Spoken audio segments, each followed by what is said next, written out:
Assalamualaikum warahmatullahi wabarakatuh. Apa kabar? Kembali kepada saya Kode Panda. Jadi pada bagian ini kita akan belajar cara mencari data. Kalau kemarin kita sudah belajar CRUD, memasukkan data, menghapus, mendelete, dan mengubah. Lalu sekarang bagaimana cara mencarinya agar mempermudah si user tersebut itu mencari data tanpa memilah-milih halaman. Oke, contohnya seperti ini. Di sini sudah saya buat form search-nya menggunakan input type. Di sini sudah saya edit dengan CSS. Coba kita cari di sini kode panda. Data yang dicari tidak tersedia. Lalu di sini kita cari, coba membuat website. Tidak tersedia. Lalu bagaimana kita tahu data tersebut ada? Nah, kita mencari datanya dari tabel yang sudah kita buat sebelumnya. Pertama kita harus memiliki database, lalu di sini ada tabel artikel. Nah, di sini kita akan melakukan pencarian menggunakan titel artikel. Di sini ada lorem ipsum, ramuan jamu, lorem ipsum, dan lorem IT. Lalu coba kita cari lorem ipsum. Nah, di sini ada dua data yang ditemukan. Karena kita mencari lorem ipsum, maka lorem IT tidak kena. Dia hanya data yang menyerupai seperti lorem ipsum. Namun ketika kita klik di sini lorem, namun tiga-tiganya akan kena karena dia mengambil karakter depannya. Jadi seperti itu. Penasaran cara membuatnya? Oke. Pertama, Anda harus memiliki database seperti biasanya. Lalu di sini dibuat tabel artikel dengan struktur ID artikel, titel artikel, dan author. Lalu seperti biasanya kita harus memiliki folder terlebih dahulu. Di sini nama foldernya kode panda search. Lalu di dalam folder kode panda search kita bikin folder baru namanya lib. Di dalam folder lib kita bikin baru lagi namanya db. Lalu di sini ada koneksi.php. Saya membuatnya conn.php. Seperti biasanya kita di sini mengatur propertinya, localhost, untuk usernya root, name-nya ini nama database-nya. Ini ada koneksi baru new MySQL, kita connect kepada properti-propertinya. Setelah itu kita membuat tampilan awalnya. Nah, seperti ini. Di sini saya menggunakan CSS inline. Jadi saya tidak menggunakan dua file untuk membuat tampilannya seperti HTML dan CSS. Di sini saya menggunakan satu file saja, CSS inline. Jadi bisa diketik terlebih dahulu seperti ini untuk mempercantik tampilan formnya.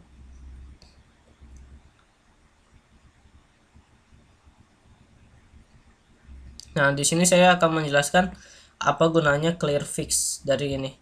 Clear fix ini membersihkan keadaan satu rows. Jadi misalnya di sini kita nonaktifkan clear fixnya. Kita hapus, coba kita cut, lalu kita simpan. Maka di sini dia akan seperti ini. Namun jika kita beri clear fix pada bagian pemisah input type dan button type, dia akan ke bawah. Nah, seperti ini. Jadi saya lebih suka yang tidak menggunakan clear fix. Seperti ini. Lalu di sini saya akan menjelaskan apa itu required. Jadi jika input type-nya belum diisi dengan karakter, ketika kita submit atau kita search, dia akan mengeluarkan tampilan notice seperti ini. Ini fitur baru dari HTML5, jadi Anda perlu coba. Namun ini tidak terlalu aman karena jika kita hapus di inspect element,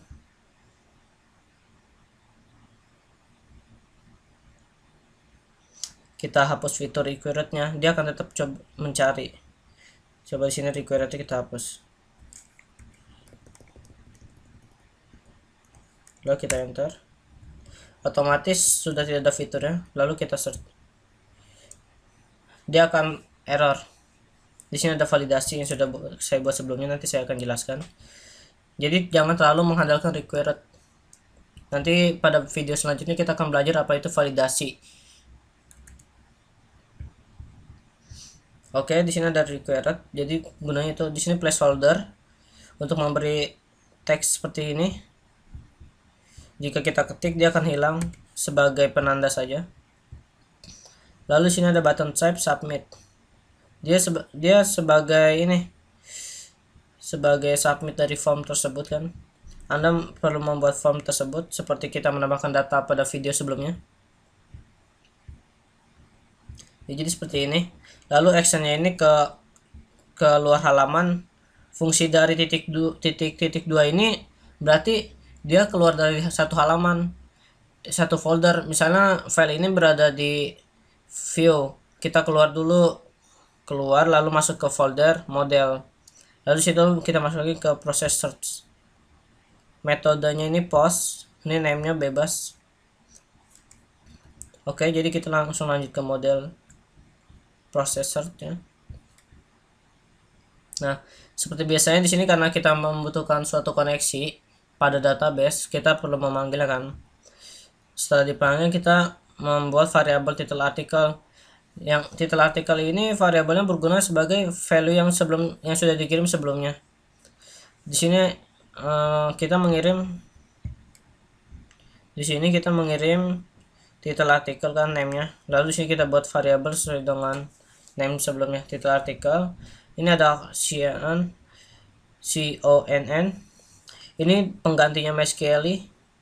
Jadi seharusnya tuh MySQL real escape string. Jadi karena kita sudah membuat MySQL sebelumnya, di sini kita cukup tambahkan koneksinya saja. Lalu di sini ada tanda panah gini, param.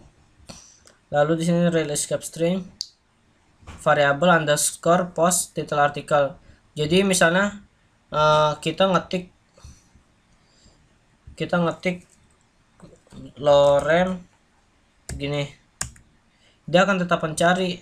Maka seperti ini menghindari dari SQL injection, dari hack.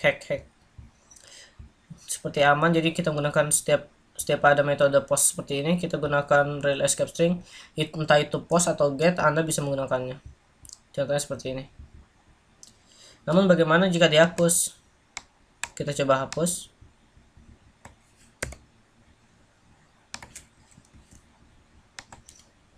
Kita tulis lagi lorem. Dia akan menampilkan pesan error seperti ini.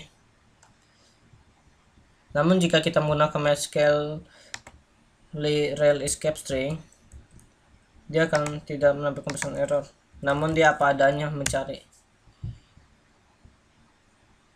Jadi apa yang kita ketik, apa yang kita dapatkan.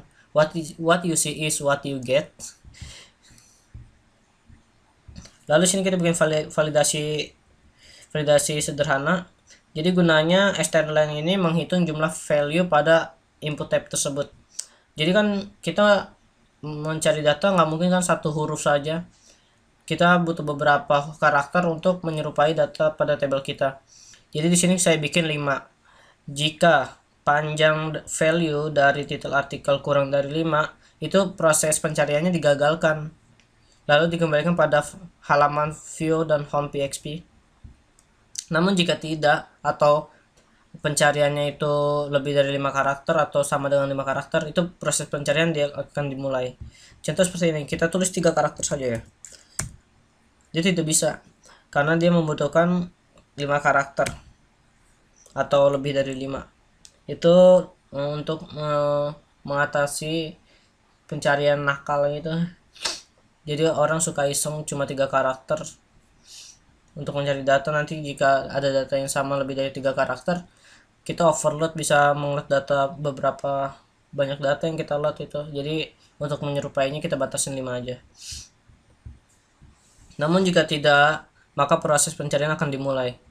Di sini ada query seperti biasanya, kita memilih data dari artikel, di mana titel artikel seperti ini seperti titel artikel ini properties tambahan, ini karakter tambahan. Terkadang kita bisa menggunakan seperti ini.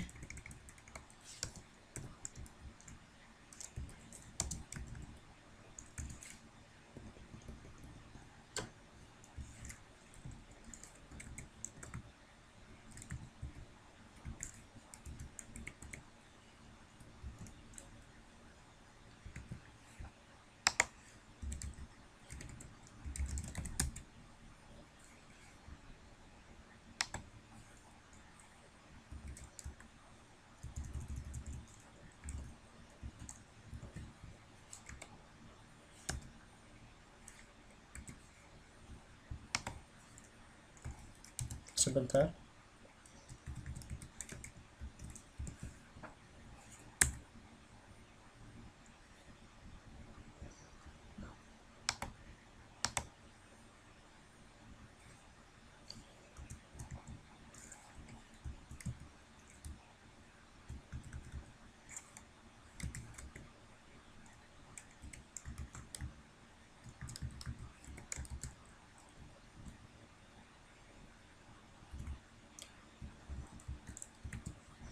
Kita coba ya menggunakan metode tanda pak sama dengan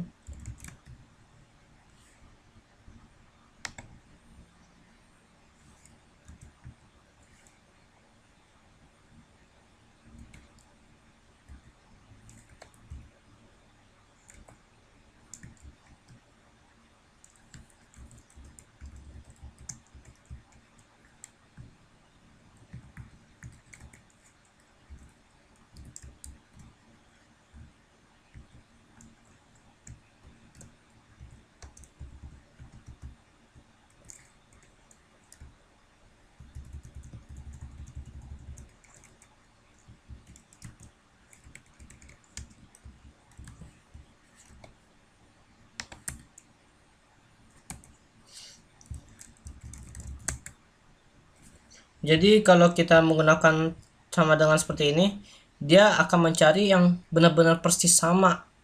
Jadi misal kita cari kode panda, dia tuh benar nyari persis yang kode panda. Namun jika kita menggunakan like, misal kita memiliki data lorem, kita cukup mengetik saja lor, maka dia akan tampil. Namun jika menggunakan sama dengan, kita benar-benar harus mengetik lorem, gitu bedanya. Jadi kita menggunakan like saja untuk pencarian, kecuali kita membuat validasi untuk login member gitu. Kita harus benar-benar sama kan passwordnya, tidak mungkin menyerupai.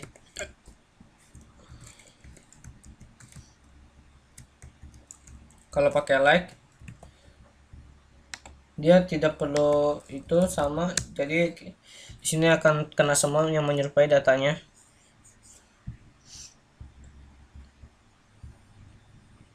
Lalu di sini ada result, membuat variabel dari pemilihan datanya tersebut ada atau tidak. Lalu kita hitung dengan count result 6 rows, hasilnya kita hitung. Lalu di sini kita membuat title saja seperti biasa, title seperti ini. Lalu jika rows yang di data yang tersebut table, jika data pada table tersebut lebih dari 0, maka akan dicetak table echo tabelnya. Lalu sini kita perorangan datanya, kita cetak semua datanya, while cetak sama dengan result fetch assoc. Lalu kita ekstrak. Setelah itu di sini kita tampilkan ID artikelnya, title artikelnya, author artikelnya. Lalu sini kita tutup table. Sini jika rowsnya kosong, maka data yang Anda cari tidak tersedia. Lalu di sini ada membuat menu tambahan. Seperti kembali. Kita cari jamu. Berarti kita cari ramuan jamu. Di sini ada ramuan jamu dari kode panda. Ya, jadi fitur pencarian tersebut sangatlah penting untuk memudahkan user. Jadi Anda perlu mempelajari bagian ini dengan baik-baik. Caranya mudah, hanya seperti ini.